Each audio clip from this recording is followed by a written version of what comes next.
Today I'm going to read an article from my father's book. This is the book Sweeter Than Honey by K.V. Varghese with his family name Ampat. This book contains 40 challenging articles based on Bible portions, which was published in various magazines and later compiled into a book. So the article that I am going to read today from his book is the 37th article. It is titled The Everlasting Arms. The Everlasting Arms is based on a scripture portion in Deuteronomy 33 verse 27. And the verse goes like this: The eternal God is thy refuge, and underneath are the everlasting arms. And he shall thrust out the enemy from before thee, and shall say, Destroy them. The everlasting arms. Moses experienced the everlasting arms underneath him from the time of his birth throughout his life. Therefore, he could very confidently say, at the fag end of his life, underneath are the everlasting arms, and the eternal God is our refuge. If you go through the life of Moses, we can easily understand the meaning of his confession. How miraculously and wonderfully he was saved from the wrath of Pharaoh and lived as a son of the one who sought to kill him as a baby. How he grew up in a palace and was considered heir to the throne of Egypt. Yes, undoubtedly the everlasting arms were beneath him. These everlasting arms sheltered and guided him during his sojourn through the wilderness for 40 years, providing him and over 6 lakhs of people who were with him food, water, shelter from the sun, light through the night, and victory over his enemies. This is available not only for Moses, but to all those who seek to soar to the kingdom of God. One must not dwell on the burden of failures of life. Just go on in faith. The clouds will clear. The way will lighten. The path will become less stony with every step, and you will reach your destination in safety. Run looking forward to obtaining the crown of glory. Joseph did not murmur, did not curse, did not retain any grudge, now wanted to take vengeance against his brothers who treated him cruelly, put him into a deep well, and sold him as a slave. He suffered patiently because he had complete faith in God and knew that the everlasting arms were beneath him. He did not plead innocence when he was accused of the most heinous of crimes. He did not keep any ill feelings against the one who forgot him, nor never did he accuse his brothers, nor reminded them of his dreams of old when the opportunity came. He considered all these events in his life were the ways through which he was guided by the everlasting arms. He was well aware that through all these troubles and tribulations, when all forsook him, underneath were those everlasting arms supporting him and guiding him. That was why he told his brothers, Fear not, you thought evil against me, and God meant it to good. I will nourish you and your little ones. Genesis 15:19-21. See, half noble of Joseph to say these words. He knew he was safe and was led by his God who cares. Take Ruth and Rahab. Ruth was a Moabite. To know more about the Moabites, read Genesis 19:30-35. She was an outcast, but the moment she decided to follow Naomi and her God, the everlasting arms embraced her and guided her during the rest of her life. And her name was written in the genealogy of Jesus Christ, the Redeemer of mankind. Rahab was a Gentile prostitute, but when she received the men of Israel in her house and confessed that the Lord your God, He is in heaven above and on earth beneath, the everlasting arms covered her, and she and her family were saved. Her name too entered into the genealogy of Christ. What a privilege. There are many such men and women in the Bible. There is neither space nor time to write about them one by one.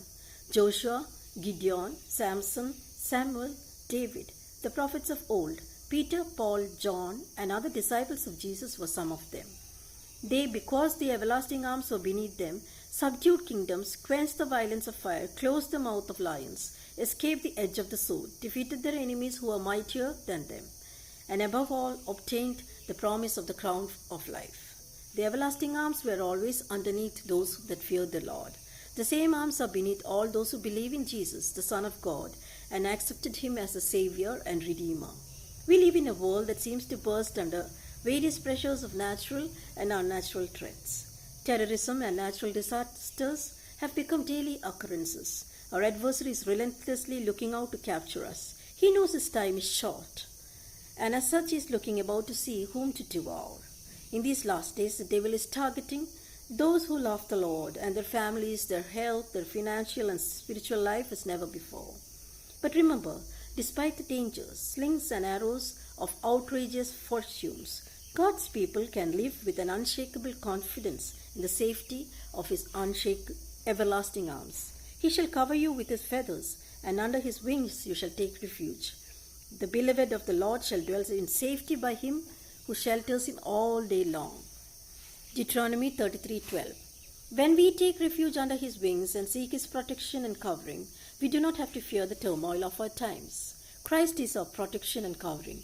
The day we accept Him as our Savior and invite Him into our lives, His everlasting arms come beneath us.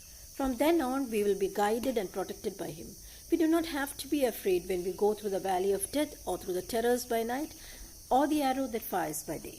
The Bible tells us that the moment we accept Christ, a canopy of protection is stretched over us. This is what we see in the story of the Passover. Exodus 12:31-34.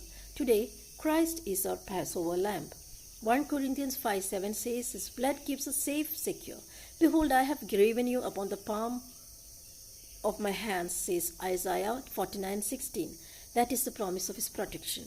Spiritual guidance and protection is carried to us through Christ when we abide in His words. First of all, we must believe that God alone is our protector and our guide. Complete faith in God and His Son Jesus Christ is a primary requirement to avail of God's protection in our lives. Unbroken fellowship with Christ is essential to have a successful life. If you abide in me and my words abide in you, you will ask what you desire, and it will be done unto you. John 15:7. To abide in Christ is never to quit Him for another love for another object, but to remain living, loving, and walking with Him. The everlasting arms will be beneath you if you will abide in Him and allow Christ to live in you. Constant prayer with the shield of faith is another requirement for the everlasting arms to remain underneath. There is nothing like a prayer shield to provide covering over the life of a believer. Prayer activates the heavenly host to erect a hedge of protection around us and close the gap through which the devil tries to gain access into our lives. Through prayer, we must glorify God, His truth, His power, His faithfulness, His grace. Then pray for one another. We cannot move forward without prayer and fellowship. Lastly, prayer for His forgiveness and guidance and covering. He will then guide us through all kinds of turmoil and troubles and adversities in life. Pray without ceasing is a commandment. The effectual prayer of a righteous man availeth much. James 5:16. A man's pride shall bring him low, but honor upholds the humble in spirit. Proverbs 29:23. Humble yourself under the mighty hand of God, that He may exalt you in due time. 1 Peter 5:6. Humility is another trait required for the everlasting arms to be beneath you. We ought to take the lowest place without being told to do so. We must consider ourselves as little in our own eyes. Let this mind be with you, which was also in Christ Jesus, who made Himself of no reputation and took upon Him the form of a servant. He humbled Himself and became obedient unto death, even death upon the cross. Philippians 2:5-8. This is humility. Here is a cheering word from the Creator of the universe, whose throne is the sky above. We shall be exalted if we humble ourselves. When we are stripped of self, we are clothed in humility. The Lord will exalt us in peace and happiness of mind. He will exalt us into knowledge of His word and fellowship with Himself. Humble yourself under the mighty hand of God, so that the everlasting arms will be underneath you wherever you go. So, surrendering fully to His will, accepting His authority and power over us, praying always in humility, and fellowship with God and other fellow beings are the means by which the everlasting arms will cover, protect, and guide us to the kingdom everlasting. This article was published in the Altmaya Sandesham in November 2012. This is the blurb of the book. This is my father, Mr. K.V. Verghese.